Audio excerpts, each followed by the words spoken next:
Right. Hey, this is Kat Stancic, the lead boss with the Revenue Accelerator Podcast. And today I have two good guys with me today, Cory Carter and Ron Cool. They basically go both ways in terms of what they do with podcasting. Did you like how I set you guys up? Yeah, I'm not sure.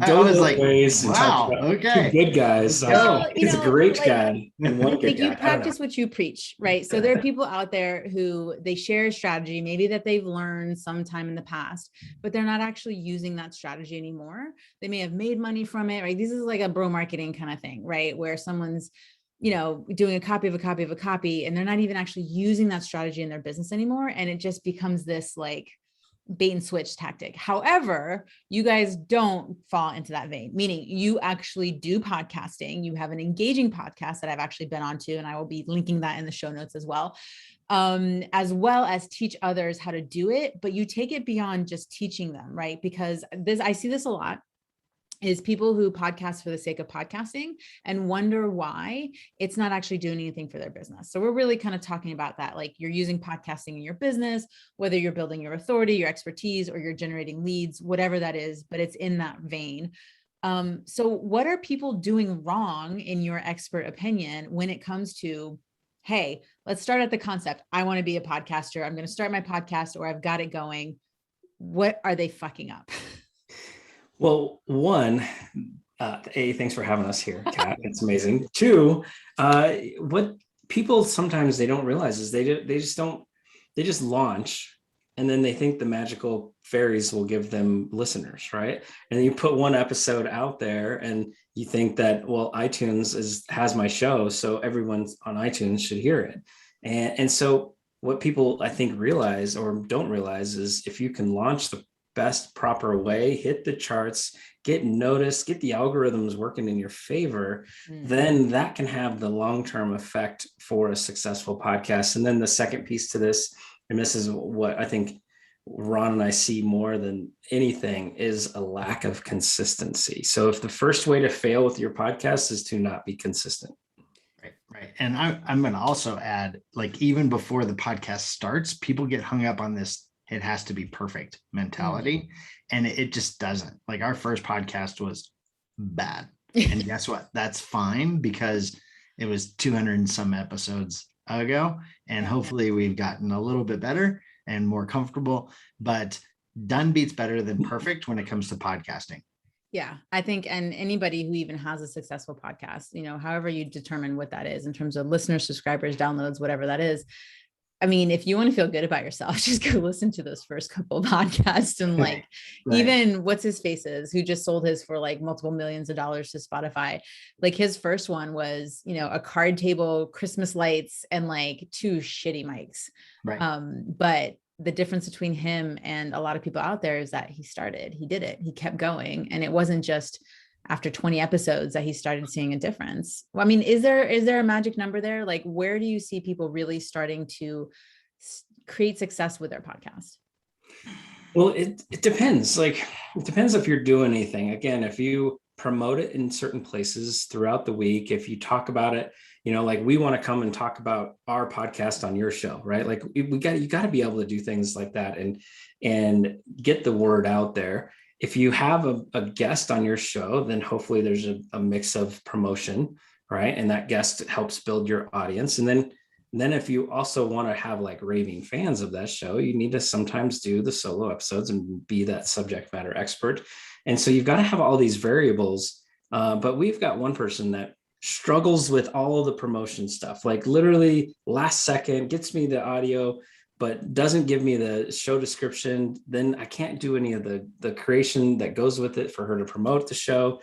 All these like things that we would give the slap on the wrist for and tell her to do better. But then she just kind of did a 100th episode relaunch, and she had like almost 3,000 downloads the last 2 days. Like, it can be done and done well, even in her like pet photography niche that she's doing of a podcast. And so there's no right or wrong way other than be consistent, promote as much as you can, talk about it as much as you can, and then just set a little goal. Like, if vanity numbers are kind of not a success metric in our mind, but if you want 10 listeners and today you have 5, then go talk to 5 more people and get 5 new listeners, right? Like, and then just that slow growth can, be one of those ways for that. Yeah. Yeah. Ron, anything you'd add to that? Because I'm Well, sure Cory missed something. Well, again, the vanity metrics Yeah. don't mean much. I mean, people get hung up on growing listenership, which is important. However, it goes back to, if I had 2 rooms, one had 10,000 in there that doesn't know you, and one had 100 that likes your stuff and knows you and wants to buy stuff from you, which room would you go into? Yeah. Right. So your followers are your followers. And the other piece, do solo episodes because your followers want to hear from you. So how do you differentiate like Facebook Lives or YouTube, like, how-to video from a podcast solo show, like episode?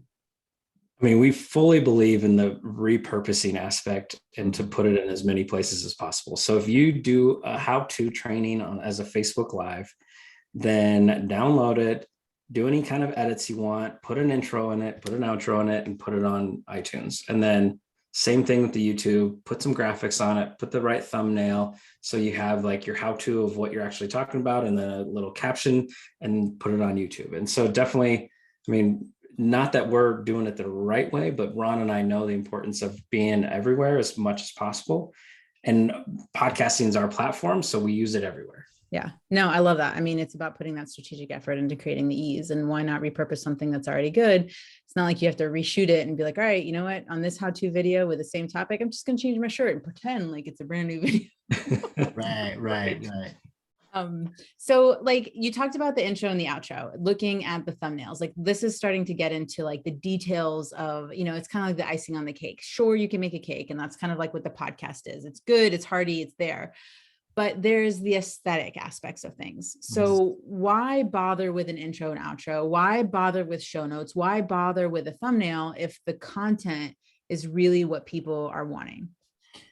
I can take this one, Cory, because people I love when you guys tag team. Well, people learn different ways. People react to things different ways. Some people like to read. Some people like to look at the graphics. Some people like to listen. So now you're able to hit them in all different aspects, and you're meeting your listener where they want to be met. Yeah. And just an add to the intro, the outro aspect, it's your commercial. Right. It's a commercial about the show. It's a commercial about you, commercial about your product. It's a call to action to go check out your stuff, after they've listened to it and they loved it. Right. And then go to, whatever their free thing is, or their Facebook connection, or whatever it might be. But it's like those intro and outro it's real estate that a person can use. And it, obviously from a podcasting perspective, when you hear the music tied to something at the beginning, you're like, all right, now I can get ready. Now I'm in the right frame of mind, right? Like you put someone in there, right? And then at the end, same thing, like, okay, they just said goodbye, and here's this little, commercial with the music. And again, it's that open and closed kind of loops that people set. So definitely it's important to have them, but do they have to be super well done? And, do they have to be professionally done? No, like get a phone, get some music that's free, and it doesn't have anything, say talking to your phone, like whatever's easiest, whatever somebody can afford. But I definitely agree, like it should be done, and to have that commercial to be in the end. Yeah. Anything that you see, because show notes, I think I'm a reader, right? So I'll call myself out right away. Like I see people, and it also depends on the platform, right? So people consume information differently. Like on LinkedIn, I don't see people consuming videos. On Facebook, different story. Sometimes people use the reading. So that how I see people's behavior is, let me read a little bit, see if it's interesting, and then I'll watch that thing, or then I'll listen to that thing. So what are you guys seeing when it comes to the show notes, right? Like I've seen different structures. I've seen different links. I've seen people just throw in the rev transcript and be like, I've seen other people be really conscious about how they structure it. What's a good show note? What's a, like, you must do this at a minimum, and what you guys really target as the gold standard? Yeah, definitely at a minimum, have a couple sentences, maybe a couple paragraphs about whatever the show talked about. Right. So, at a minimum, I think you can get away with that. And so if it's a 30-minute show, you might have 2 paragraphs of, hey, this was the guest, and this is a little bit about the guest, and this is a little bit about what we talked about. And then the other piece that I think is a bare minimum is a link to, and as the show host, you may have just a link to your own stuff only.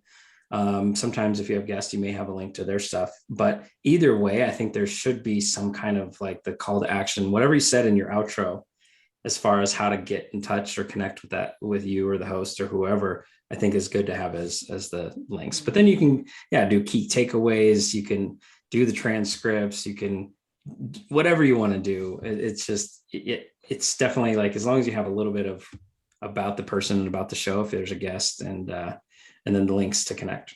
Yeah.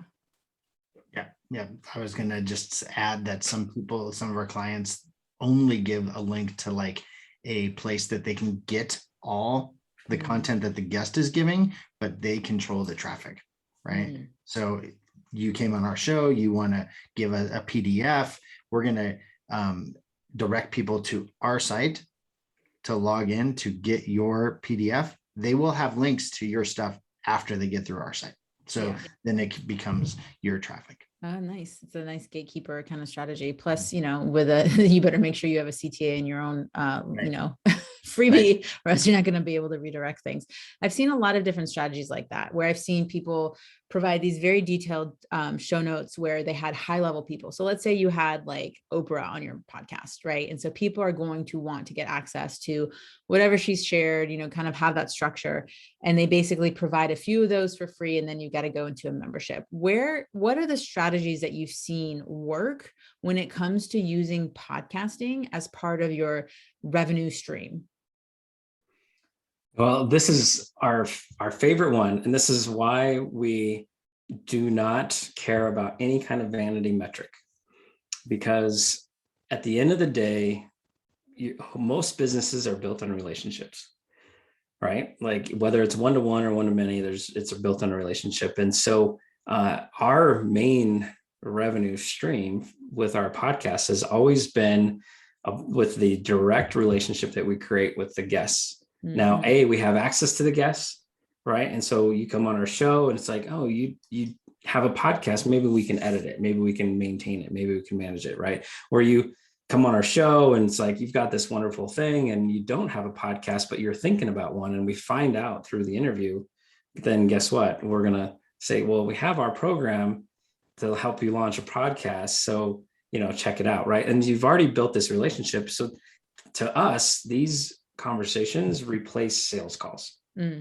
And so it's just like, that's how we do a couple interviews a week specifically for our show, because even though we're only airing one a week, but we're always interviewing more than once a week, because it's the relationships that we build. And yeah, so Kat, we haven't done work together yet, but who knows, right? Like in the future, we might, you might use us, we might use you.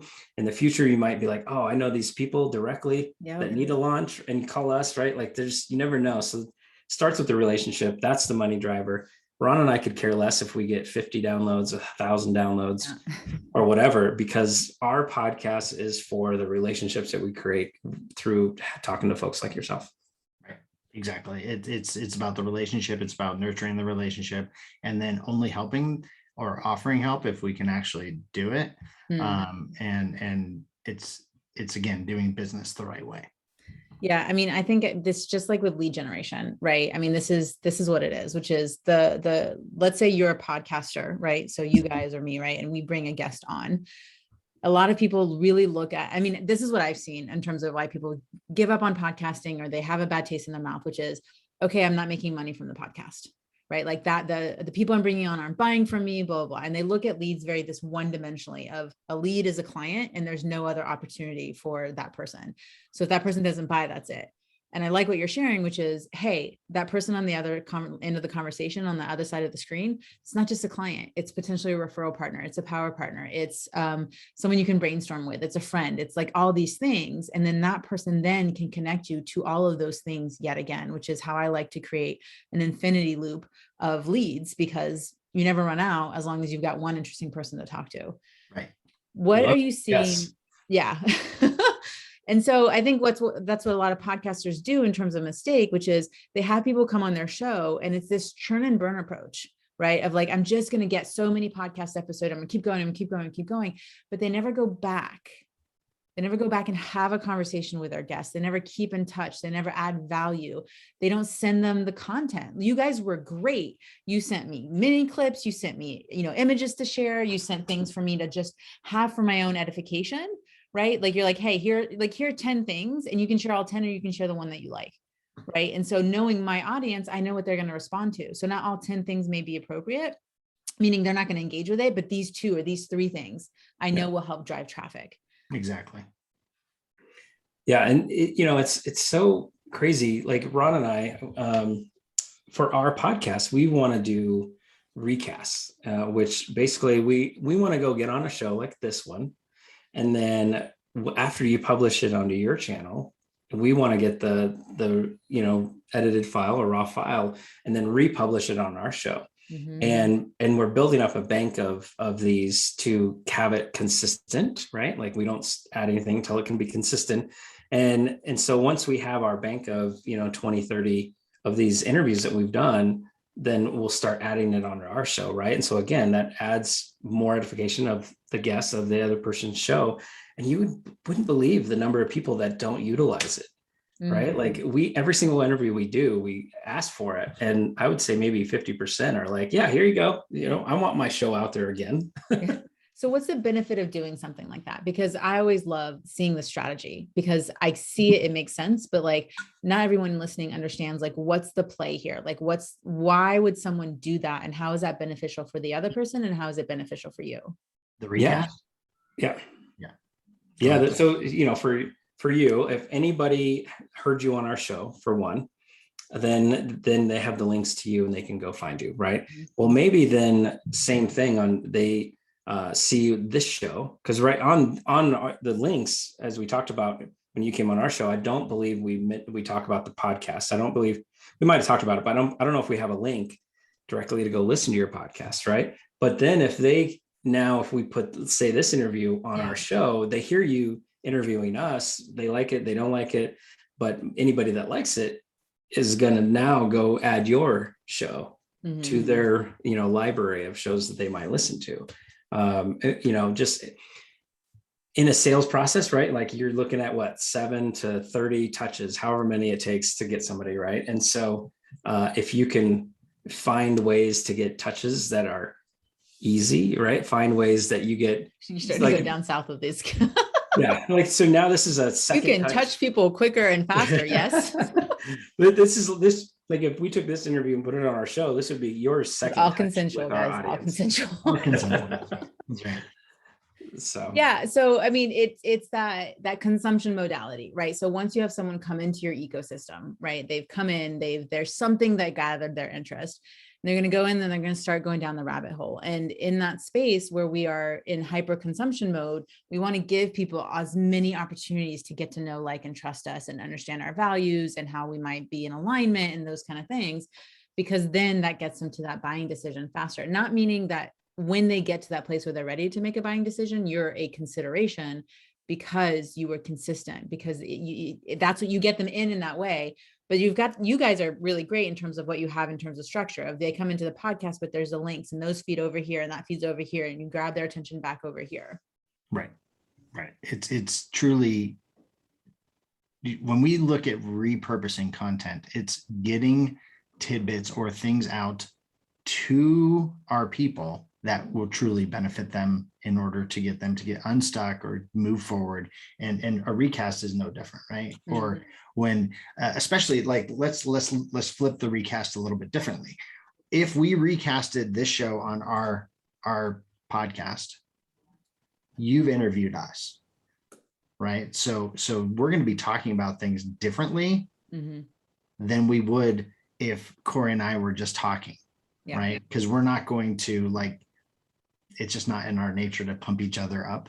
If somebody's like asking us questions and kind of setting us up to answer it in a way, we don't do that for ourselves, right? So it's a great way to keep you as a subject matter expert that's not a solo show, that another person is edifying you.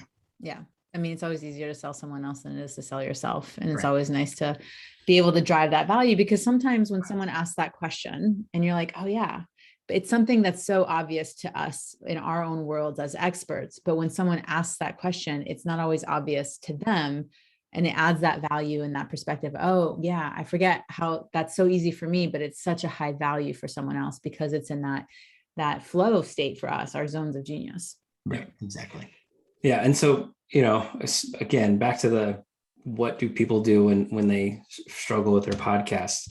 And so many shows, it's either solos only and they never interview. And so it's harder to grow it. And then some others only interview and they never position themselves as the subject matter expert. They just become a great interviewer. Right. And so again, when you're recasting, the tables are turned, you can be that subject matter expert. And, it's so important for your own show. You got to be the subject matter expert of your own show.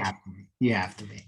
Do you guys have any things that you work towards in terms of structure of 20-minute podcasts are the best, or 30-minute or an hour long or 2-minute ones, right? Because everyone has an opinion. It's consistency. And we always tell people stay under an hour, but it's consistency. I think that's the main thing. Like if your audience knows your shows are 2 hours and listens to your shows for 2 hours, then be consistent at 2 hours. If I would not recommend that, but I would also not recommend doing it every day. I would highly recommend doing a weekly show for 30 minutes a week consistently, period. And then calling out when it's longer, if there whatever reason, or to doing a 2-part series or things like that. Yeah. Correct. Yeah. And even if it's, don't just have it be 30 minutes to be 30 minutes, right? Like if the conversation ends at 20 minutes, end it. That's fine. Right. But I've been on those. Oh, people have 10 minutes to go. What else are we talking about for 10 minutes? Go. I don't know what else to ask. I don't know. What's your favorite color? Because you're killing me, Smalls. You're not answering the question. Right. We do have another show that we don't really talk about too much. It's for a different play. It's called The Impactors. It is a daily show. And, when we first started this daily track of something, we were doing 10 minutes, 10 for 10. It was 10 minutes at 10 every day. And, but we kind of shifted as we launched this show to be we're just talking about this one subject. If it takes us 3 minutes to talk about it, then great. If it takes us 15 minutes, awesome, no big deal. But that's kind of our thought. Wherever the conversation goes, just be real and don't try to add the fluff. Just try to, have some fun in the real conversation. And if you're interviewing people, same thing, what your show's about, what your audience is about, the guests somewhat can bring. And if any of those guests get off track, reel them back in to keep it away from, stuff that's really not as important for your show. Yeah. And I mean, I'm assuming you guys do this with your clients and things like that, which is providing them that SOP. So of best practices, this is what you should be doing, because it's not just about getting the show out there. It's also about getting the guest to share, because that's how the cross-pollination actually happens. So, I mean, what's something that you see people not leveraging as part of getting your guests to share their content easily, right? Because some people make it hard. Kind of setting the expectation. Yeah, right. Yeah. And then so setting the expectation, the other thing is, if I give you something to share about your show, but I'm featured on it, really predominantly, and you're small, right? Are you going to share it? You started this episode saying, hey, we gave you a whole bunch of stuff that edified you as the guest, right? So you have to edify the guest and kind of we set the expectation. Hey, here's 10, use one, use all, use none. They're yours. Right. So if you use them, phenomenal. We have one person that was on our show that used our stuff for 5 months, which was phenomenal because it was branded our stuff. It was branded her stuff. It made her look good. And she pointed people back to the podcast. She did exactly what we wanted people to do with the exact same setup that we said to you. Use it, don't use it. It's up to you. We're going to use it. So we make it selfishly for us, even though it's focusing guest first, guest forward. Right. So you guys have different ways of working with people. I looked at the stuff and I really appreciated how you were working with people. The offers were for where the person was, right? It wasn't just this, hey, here's the one way to work with me. It's, $25,000 a month, right? We've all seen. Well, if you would like to pay that. Right. Talk later. But one of the things that you guys said was, supporting people, but not having to pay that exorbitant agency fee. Right. There's a fee, of course. Right. But, I see people trying to be a little bit aggressive with what they're charging, but not understanding that the ROI has to be there. So yeah, sure, you can charge $10,000 a month. I've seen people trying to do that. Right. But the ROI has to be there. And I know that you work with a variety of different people at different levels because the ROI is different at those levels. Right.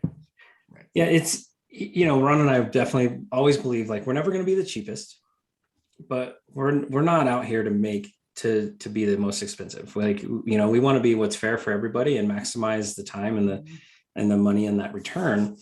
But yeah, like it's so important. There's certain things that are non-negotiable. Like our lowest package for anybody that uses us on a monthly basis for editing still includes us making the cover art, still includes us making some of the shareables, and still includes us publishing it directly to whatever podcast hosting platform they have. Like those are kind of the three things where we could see other people that are in the same space, and their lowest thing is they edit it and then they give it back, and the client has to publish it. The client doesn't get any graphics to share and promote it.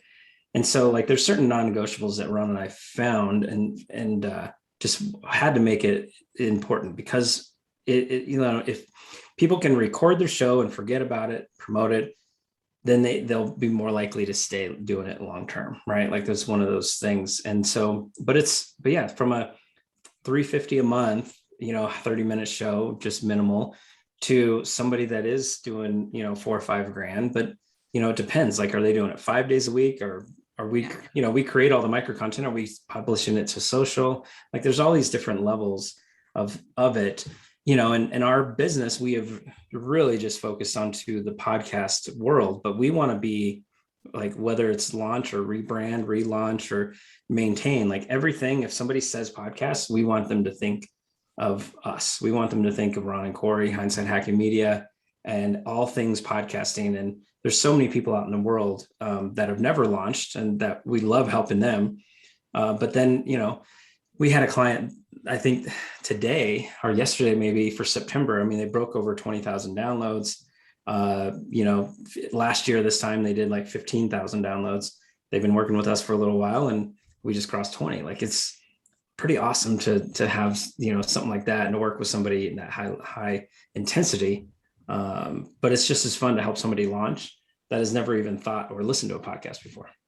Yeah, and that particular client, they brought us on so we could grow their listenership, because they got to a plateau and they're like, we just want 5,000 more listeners. So we were able to get that for them pretty quickly, and consistently over the time that we've been there with them, but we do all their social, all their content, all their captions, everything. So I'm assuming those are the things that help with growing the audience, right? Unless I'm missing something else in terms of, how are you helping how you're helping the guest share, when you kind of hit on it, Cory, with the micro content, right? In terms of like creating those snippets, those golden nuggets, those 1 minute, 20-second clips or whatever it is.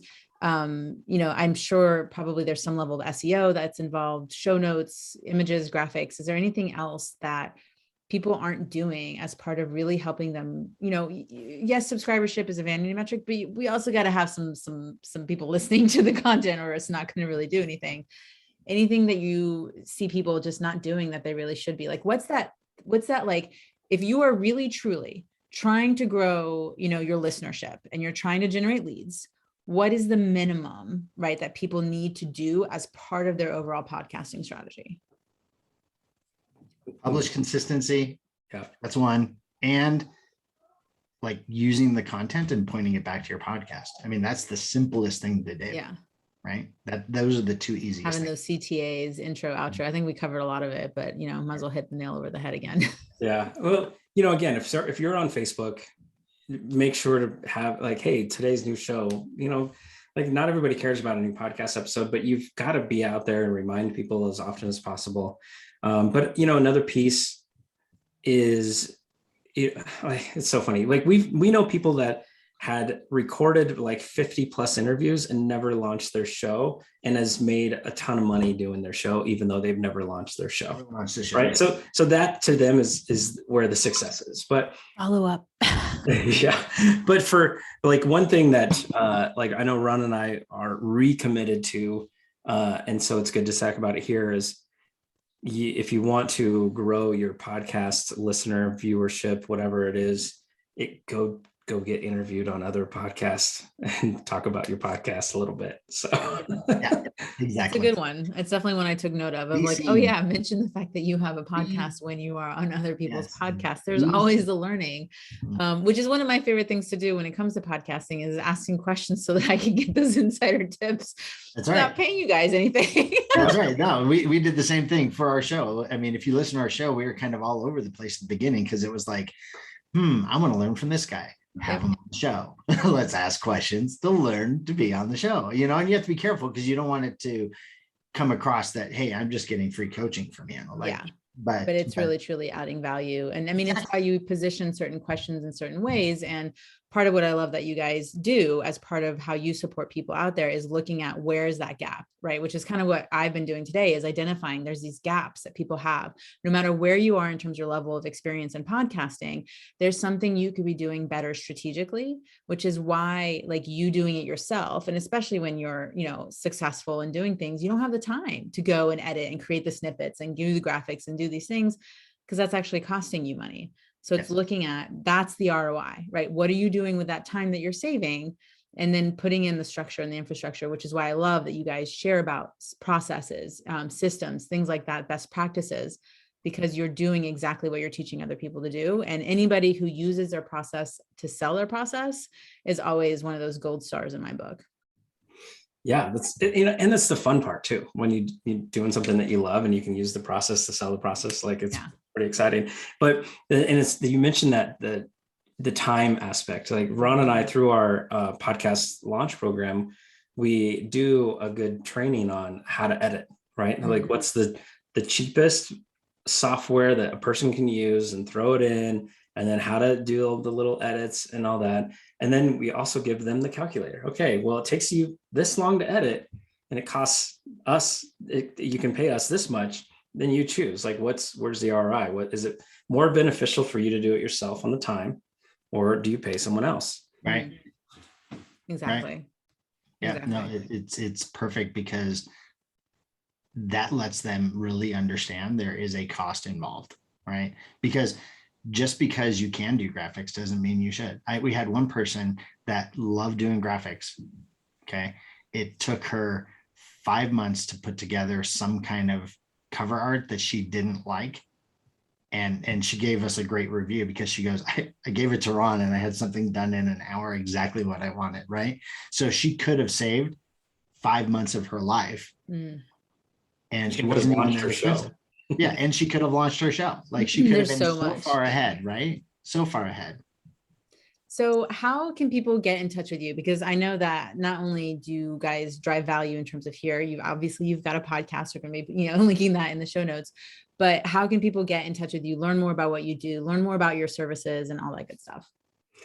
Yeah. So Hindsight Hacking is the podcast, the main one that you can go and listen to our conversation with you, Kat, and definitely a fun one there. But then gethhm.com, that's a good place. So gethhm.com.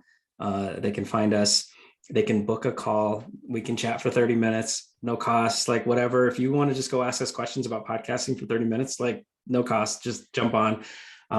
So much so that we have a call in like 2 hours today about somebody doing the same thing. Just, ended up at the site, booked the call, and he's going to ask us some questions about podcasting. It's like, no sale, no, like, we're just here to help. We're here to, serve. And, if we can find a way to support anybody out there, like we're happy to do so. Brilliant. So we'll drop all those links in the show notes as well. And any parting words for the listeners today?